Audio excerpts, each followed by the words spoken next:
This is Dan with The Verge, and we are looking at the HTC One Max. The One Max is the latest member of HTC's One line of devices, and it features a new 5.9-inch 1080p display, considerably larger than the 4.7-inch screen that is on the HTC One or the 4.3-inch screen that's on the HTC One Mini. Otherwise, it's very similar in design and looks to the other HTC One phones. You still have the boom sound speakers on the front, so you have dual front-facing speakers.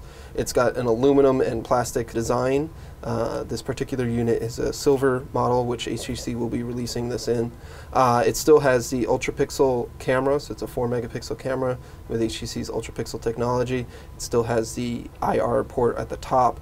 A couple of big changes, though, are the power button has been moved to the side, and HTC has included a fingerprint scanner, which can be used to unlock the device with one hand so that you don't have to use the power button or the passcode on the screen if you don't want to. Inside, the HTC One Max has a Snapdragon 600 processor. It's the same processor that we saw in the HTC One. It's paired with 2 gigabytes of RAM, and in the US it will have 32 gigabytes of storage. The international models will be available with 16 gigabytes of storage.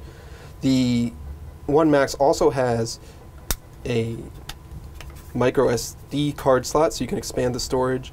Built in, it has a 3300 milliamp hour battery, but that's non-removable or upgradable.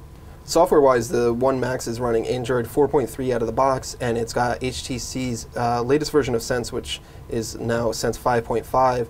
That includes a couple of new features for the blink feed settings. There's a new swipe-in menu from the left that offers different options, so you can drill down your blink feed into specific feeds, and it also now integrates Google Plus as well as Instagram, Twitter, and Facebook as it did before in your feed. And then you also now have the option to turn off blink feed entirely if it's something that you don't want to use.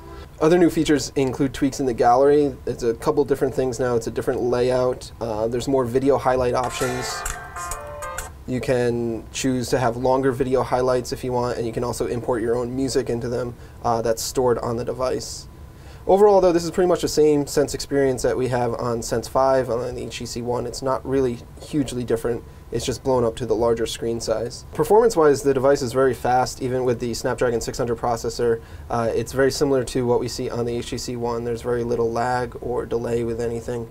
The hardware is the same type of build quality that we saw on the other HTC models too. So it's got the aluminum finish as well as the plastic inlays that really just do feel nice when you hold it. Obviously, this is much larger to use in your hand. HTC says that it will be available for purchase by the holidays on Sprint and Verizon, though we don't know an exact price yet. We expect it to be competitive with other devices in this class.